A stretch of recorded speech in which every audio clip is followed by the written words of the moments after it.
And as my audience knows quite well, is that a lot of liberation movements, particularly Black or African liberation movements here in the United States, they were targeted by the FBI. Really, the FBI's are just tools of the oligarchs, of the rulers, the capitalistic rulers of really the Western Hemisphere.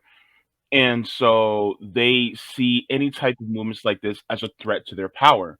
And so because of this, we've seen ones who were either in prison, incarcerated, or they were murdered, assassinated by the apparatuses that were constructed really by these movements. For instance, you have, and I'm reading her book on my channel, Miss Asada Shakur. She was also targeted by these same apparatuses. Needless to say, we just had Martin Luther King Day yesterday. He was targeted. Let's remind people that he was targeted by the FBI and also sent a letter to Off himself. I got to be very careful with my language, but he was sent a letter threatening him, as well as Fred Hampton was murdered by the Chicago PD and FBI because of him wanting to bring more of a African liberation socialist movement to this country, to the West. And so this is one of the reasons why this is such a huge deal.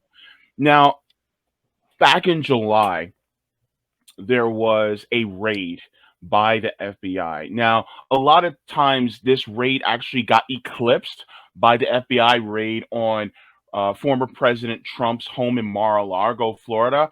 But about a week and a half before this happened, there was an FBI raid on the Uhuru house here, not too far from me, where you were located in St. Petersburg, Florida, as well as in Missouri.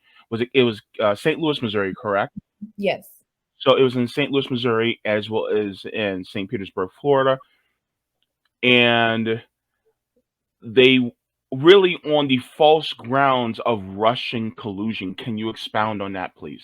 Yes, and I think what you also said about the this raid on our movement being eclipsed by, the one that took place at former U.S. President Trump's home is Yes. also really important to note because there is a distinct type of violence and brutality imposed on Black people for Hmm. the struggle that we're engaged in. True. And so on July 29th, we were woken up by flashbang grenades and assault rifles, drones, armored Wow. vehicles in impoverished sectors of these cities. So in Northside St. Yes. Louis and in Southside St. Pete, these are historically African communities.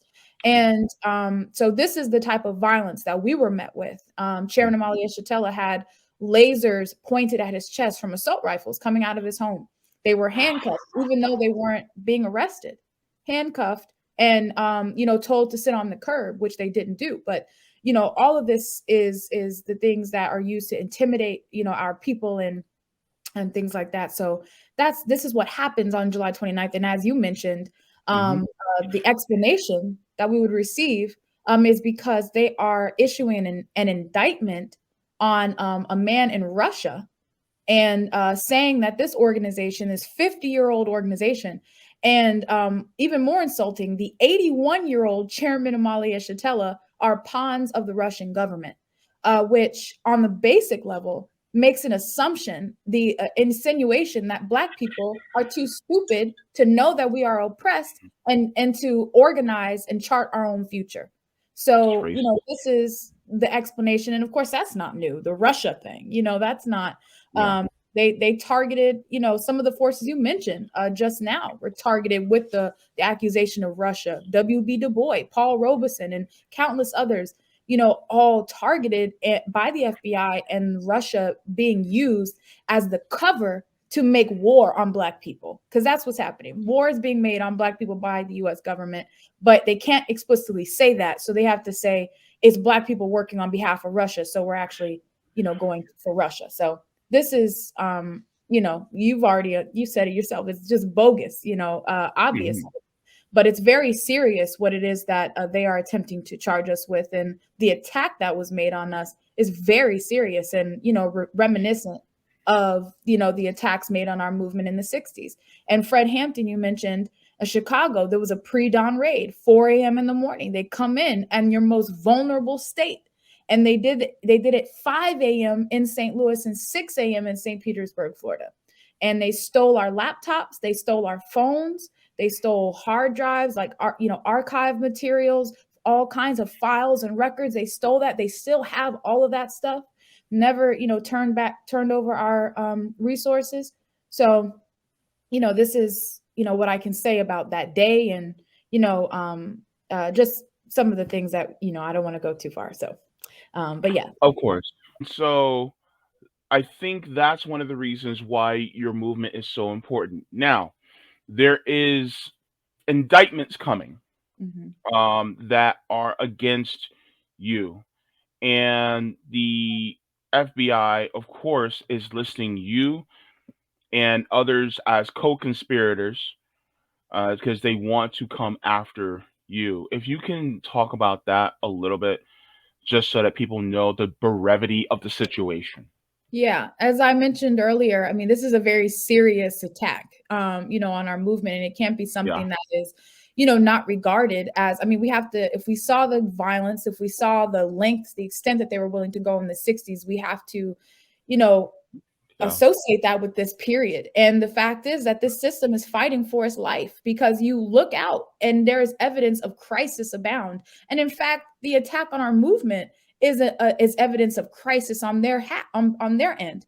I mean, they're weak, and they're in a very weakened place, True. in the world, and that's just revealed more and more every day. So this is a statement of their profound weakness and this attack, but it doesn't mean that they won't do everything that's possible to crush this movement, and that's what they're trying to do with Mhm. certainly indictments and arrests, charges being made against um, leaders of our organization. And we know for that the what been characterized as the unindicted co-conspirators, which includes myself, that Mhm. they are coming after us specifically, but there are others that have also been indicated that they intend to indict as well. And we, within our movement, that they intend to indict, that weren't listed as co-conspirators. But I want to emphasize, I think, this attack against the chairman, because the chairman is, the leader of this organization. He's been involved in the struggle for Black power for 60 years, majority of his life. I mentioned that he is 81 years old now and still engaged in this fight, and almost 100, close to 100 years old. And that this attack on the chairman as the leader of this organization, and as the leader of the African Revolution, that putting him in jail is essentially a death sentence, and that this is another way to carry out an assassination, a legal lynching of Chairman Amali Ishitela. And, so this is something that we have to consider, because, they can give you a charge, they can give you multiple counts of that charge, Mhm. which I think the charge that we expect the most, I think there's like a minimum of 5 years. So, it's, you lock him up 15, 20 years, and you've essentially removed him from the ability to lead this organization and this whole struggle. So Mhm. I think that, and of course, the other co-conspirators, myself included, that strategic targets, to place in jail as a part of trying to jail the revolution, trying to jail the struggle that Black people have been engaged in to, for freedom and self-determination. So that's what you're looking at, as you mentioned. The indictments can come any day now. They told us early 2023. They even said as early as January. So any day now, this assault can be made. But the thing that we're saying is that we're not afraid of them. And, the fact is that there's nothing that they can say. There is no way that they can prove the accusations that they've made against us, none whatsoever. And we know that that's not even how, the court systems work. It's not about whether or not you've done anything. It's about whether or not the argument can be convincing. But they Mhm. can't even convince people that this is the case. And we know that because of all the people, including forces like yourself and, countless droves of people who are in support of this organization, who don't necessarily share the same political or ideological beliefs, but they can call BS when they see it. And so, Yes. that they won't be able to successfully do this, convincingly do this, and that we're mounting a fight back, a defense strategy in the form of the Hands Off Uhuru, Hands Off Africa campaign. Mm-hmm. And our mission is to put the state on trial. They want to put us on trial. We're going to take that opportunity to make this a landmark case, and they're going to have to explain the death of Martin Luther King, the murder of Malcolm X, the murder of Fred Hampton, and in the organizations, the surveillance of Black people. They're going to have to speak to that. They're going to have to speak to the crime of genocide against our people, Mm-hmm. and the question of reparations. They're going to have to deal with all of this. They want to take Yeah. us to trial. So, yeah. Yeah. To add to your point, they're going to have to also answer for the incarceration and murder of George Jackson, the incarceration of Asada Shakur, and the fact that she had to exile herself to Cuba. There's so many different crimes against us Yeah. that have been done that needs to be answered for. These are international crimes. These are crimes against humanity that have never been answered, and we have never received any type of recompense for. That needs to be answered as well. Yes. And so this is why, and you even ran for office on the campaign of reparations as well, because the Japanese got reparations. The Jews in Germany are still getting reparations. Even slave owners got reparations. Mm-hmm. Where's ours? Mm-hmm. And so I think that's a question that a lot of people just don't ask themselves because they're not taught to ask themselves that question. And I think part of it is because there this gulf between critical thinking that has been done, especially within our public school system, because who really owns and runs the public school system is not really the people, it's the people who own the politicians, it's the oligarchs and people like that. So I think that is a really great thing to keep in the mind. Mm-hmm. One of the authors and co-authors, I should say, of the website 10 Demands for Justice is Nick Cruz. He's my comrade on Revolutionary Blackout Network. This is a website that is talks about defunding the police on the road to abolition. And so I can also recommend that to you if you guys want to give that a read. But that is a great website to talk about the road to abolition, because we know that the police themselves are also an occupying military force within this country, really designed to put us back in chattel slavery, even though, by the way, slavery never ended because it's still allowed in the 13th Amendment. This is what I tell my audience all the time. Mm-hmm. But I can also, submit that to you as well if you guys want to take that, give that a look. But that is also a great resource as well. Yeah, absolutely. And if I could, I want to speak on the elections, Sure.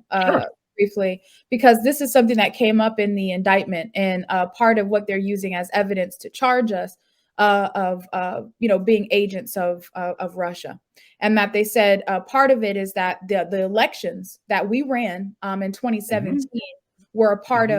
of some Russian plot, and Yeah. it was it was funded and instructed by the Russian government, etc. So this is what they've Sure. said. And Hmm. again, I've mentioned how we just have to be absolutely insulted by this accusation. But I It wanted is to, insulting. just draw on history too, because Black people in this country, as a means of fighting for freedom and political power, have fought and Hmm. died for the right to vote, and have fought and died for the right to access the electoral arena, which doesn't just include voting, but includes running people for office. And the African working class has been able to utilize the electoral arena. This movement, while we have an understanding that freedom is not voted on, but our struggle can be parts of our, can be advanced. The demands of our people, like reparations, can be won, in the electoral arena, and can win, masses of people. And this is what we did in 2017. We were covered in Ebony magazine as, millennial for change. We put reparations on the ballot for the first time in U.S. history. This happened in St. Petersburg, Florida. We put reparations on the ballot. That was the cornerstone of our campaign. And it got national coverage. It was, covered by the Breakfast Club at one point. And Barack Obama, the former U.S. president, endorsed our the contending candidate opposing reparations to Black people. Oh And God. when does that happen? A U.S. president comes into a city election and A city endorses election. a city election and endorses your opponent. So this is a clear statement of an attack against the demand for reparations to Black people. But we had the audacity to do it anyway. And this Yeah. is what is being labeled as a threat to U.S. democracy, that this was some Russian plot.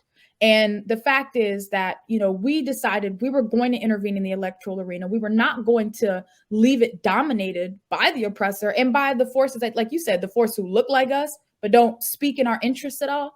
And then we call them the petty bourgeoisie, and who want us, who want to be the bourgeoisie, but Yeah. who struggle for that same position.